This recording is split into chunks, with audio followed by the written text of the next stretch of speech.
Hello everyone, this is MC Deck Discussions and I'm OhBSmall, and today we have our follow-up video to the deck preview video. So we did the deck preview a bit ago, then I showed a gameplay video with going up against Expert Claw with the house rule, and then I made some changes and finalized the deck. If you saw that video, you saw what happened in it. A pretty epic video overall, I think. A pretty epic game, I should say. Not video. But you know, made my share of mistakes in that one, or at least one major mistake. But overall, it was a good game. And right after that, I won the next game against Claw, and then I went up against Magneto and won that game too, Expert Magneto. So the game, so the deck feels pretty good to me, and I like the final changes that I made to it while still keeping the kind of fun element that I mentioned before, and I'll mention that again here. So what I really want to focus in on is the changes I made, and there's one other thing that I forgot to mention in the very first video, the deck preview video, and so I want to do that first so I don't forget again, and then we'll compare the two decks real quickly to see, you know, what were those final changes were that kind of made the deck function more optimally. All right, let's get down to that first thing that I wanted to mention that I forgot before. And that was that I have two copies of the Power in All of Us in this deck, and you might notice I don't have any of the regular doubles. And normally, I think that's generally a mistake. But in this deck, I think that that works really well to make sure that you have, first of all, let's look at the Power in All of Us, right? So notice it has a wild resource, right? And double the number of resources this card generates when paying for a basic, you know, a gray card. So there are two things that are important there. First of all, that it's a double wild then when you use it for one of those basic cards, and also that it is in fact a wild. So why does that matter? Well, main thing is being these three copies of multi-talented. So if we use the double wild, we can count them for whatever two resources we need to, and then just pay with any other resource, and we always hit all three resources whenever we use those basic cards. That's not true of the regular doubles. They repeat the resource, and they're basically useless for these multi-talented cards. At the same time, that's why I made sure to put in so many, you know, all these basic allies instead of aggression allies.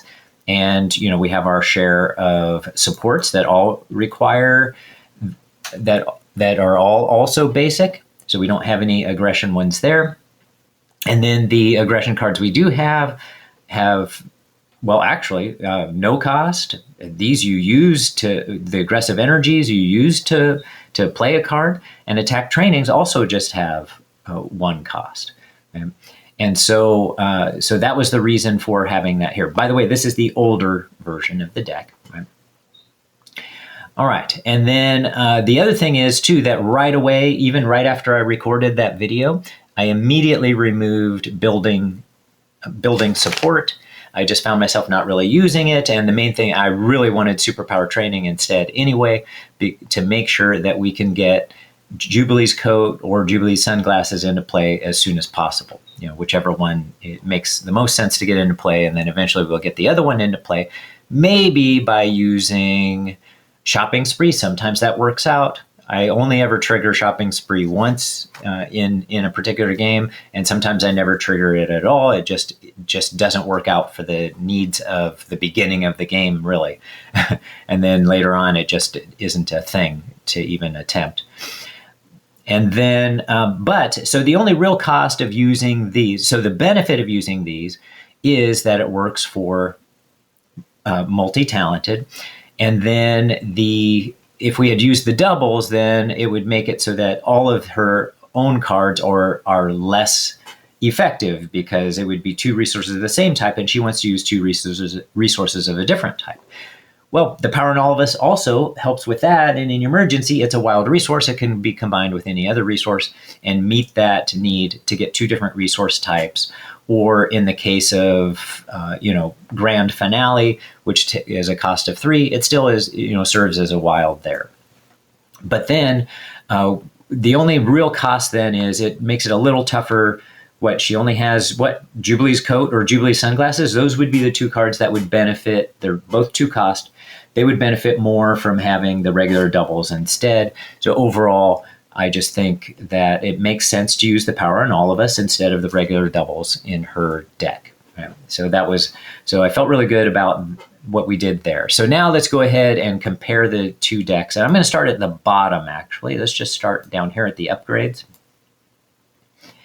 So what I did end up deciding to do was take out one of the attack trainings. Oh, so we should probably also compare the number of cards. So notice this final version has exactly 40 cards, and the original version had 41. But I had taken out build support, to bring it down to the 41. In the video, it had 42. All right. Okay, so let's go back down to the bottom now that we know that. All right, so I had taken out one of the attack trainings. So that's one of the changes. And then eventually, so this might seem like a strange change, but I actually took out the X-Jet. You would think with having the copies of the power in all of us that it would be pretty easy to get the X-Jet in, but it just wasn't working out. I found time and time again that I wasn't playing the X-Jet, and somehow that 3 cost just consistently wasn't working out well. Maybe one of the games out of those, let me see, 3, 4, 5, 6 out of those 6 games altogether with the deck, I got out the X-Jet maybe once, and sure, that was really useful when I did get it out. But I found it better to stick with the 2 cost ones. So I put Utopia back in, and that was something that I realized in my gameplay that I was really missing was Utopia. So we'll talk about that right now because I don't want to forget. So the reason that we care about having Utopia, so at the time I mentioned, I don't want to have Utopia in every single X-Men deck. But then I realized as I was doing my playtesting that Utopia is a really important card because Jubilee's hero ability, like Totally, she can be use herself as a resource. Exhaust Jubilee, generate a wild resource. Well, if she has no way to ready, then she just uses that, and now she can't attack or thwart. But if we include Utopia and more allies, and you will notice that we have more allies, and we can include more of these X-Men allies, then when they get into play, they can ready her, and then she can, in fact, attack or thwart, or even use her ability as a resource once again. So I did find that in this particular case, Utopia was really an important card to include. So that was a change I made. And some of you may have thought that when you saw the original video that, there's a really good reason to have Utopia, but I hadn't really used her hero ability very often for a while. I just kept forgetting again and again to use it. And finally I started remembering it regularly. And once I did, I realized this is lacking because I can't ready her again. We need Utopia back in the deck. I did keep those 2 copies of, so now going up to, that's the supports, right? So the X-Jet's gone, Utopia came back in. And then for the resources, I kept the 2 copies of Aggressive Energy in the deck. So that was that fun factor that I mentioned. So giving that little boost. So, it has a hero interrupt. When you spend this card to play an attack event, that event deals 1 additional damage. So for most of her events, and she has quite a few attack events, right? So she has, 1, 2, 3 copies of Firecracker, 1 copy of Grand Finale, and then Multi-Talented is both an attack and thwart, right? So that's 3, 4, 5, 6, 7 attack events. So lots of chances for those aggressive energies to hit. They're just a little bit of a benefit for most of those cards. Where the fun factor comes in is when they hit for a Grand Finale. And there was one game, it may have even been the recorded game. There was one game where when I played Grand Finale, I got it into hand using Keep Up the Pressure, which already adds 1 additional damage to all of your attacks. So then Grand Finale went from dealing an initial 2 damage and then used 3 different resource types to do 3 more instances, so a total 4 instances of 2 damage. Using Keep Up the Pressure brought that up to 4 instances of 3 damage, so a total of 12 damage. But in one game, I did happen to also have Aggressive Energy in hand, and so that was 4 instances of damage for 4 points of damage, so 16 total damage. I actually think that was the recorded game, and unfortunately, that was my gamer greed that came into play in that particular instance, and I ended up paying the price for going for the extra damage when I could have used a multi-talented and kept myself easily in the game and probably would have won from there. All right. So, but I did want to mention real quickly, when I did play against Magneto, this deck was pretty cool. So I'll go back to the rest of the deck in a minute here. So we got player side schemes next. So let me get that set up so I remember where I left off. But when I played against Magneto, this deck really had a lot of nice control against Magneto. It's not like I had an easy play against him. Like I was constantly having to get rid of minions, especially, man, sometimes you just get his minions that have guard, they're 4-cost ones, and then they give him tough status right afterwards. And not only did I get those a lot, because I went through 3 passes through the encounter deck, so he had 2 acceleration tokens on him, so it took a while. I was on the defensive a lot, but I kept getting rid of everything he was throwing at me. I just couldn't gain the advantage to really push it until the end. But when I did finally push it, I finally turned things around and was getting it under control. 3 rounds in a row, he got that minion out in play. Let me find that minion real quickly and show him to you. All right, there it is. So he had 4 copies of Sentinel. By the way, he also had Magneto's helmet and Magneto's armor in play at the same time. So for a little bit, I couldn't confuse or stun him, but I was able to get at least get the helmet off so I could confuse him some and keep going down to alter ego side more regularly. Once that was one thing is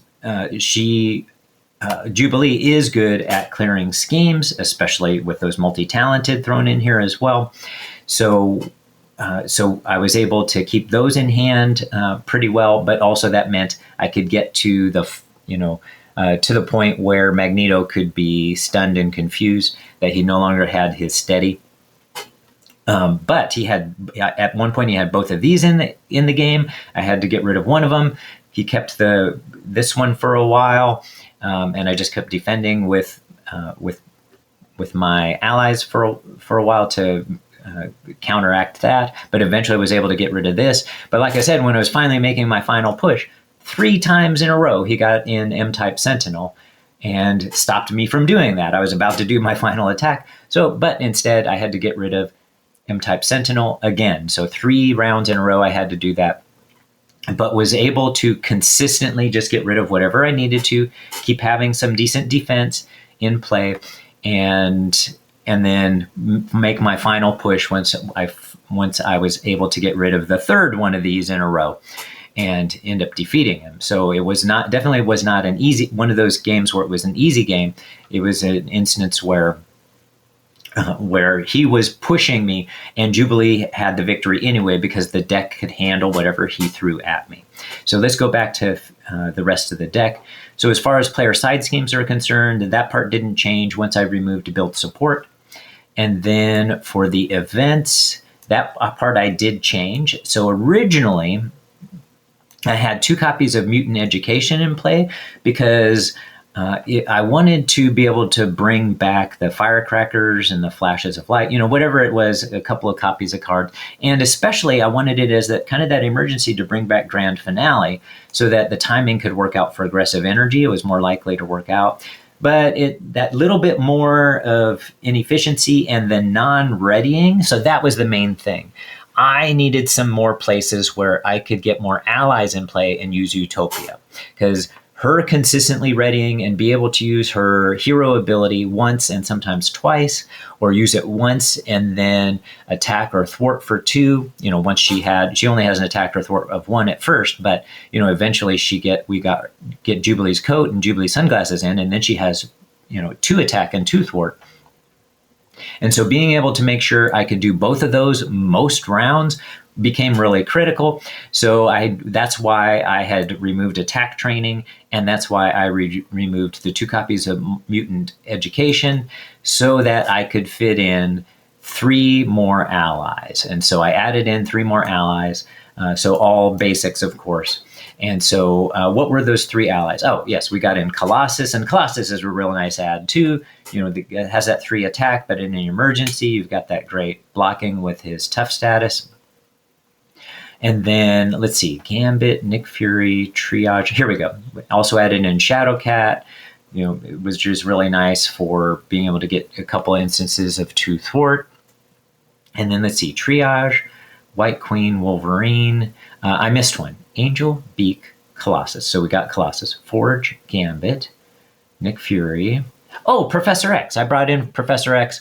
That was one of the first ones I brought back just to give that one more chance for another instance of confusing the villain, and plus removing 3 threat in 1 shot can be really handy as well. So there we go. So there's the comparison of where the deck was as I was doing my playtesting, right? The deck preview, that was in the midst of playtesting. And then the final changes that I realized just made the deck, better because of the playtesting against Expert Claw with those house rules that makes him challenging enough that to make me refine my deck. And then, like I said, had success then with Claw, and then moved on to Expert Magneto. And I would have played Expert Magneto more than once, but the truth is, in the midst of playing, I had an idea for another aspect I wanted to do. So I'm probably going to go right immediately after this into that next aspect, because I had some thoughts about how to, utilize Jubilee's ability even more with her resource generator here, and I want to see how that works out. So I'm looking forward to testing that out and presenting the ideas for the deck with those changes too. All right. If you enjoy this kind of content, please like and subscribe, and we'll catch you in the next one. Have a good one, everybody.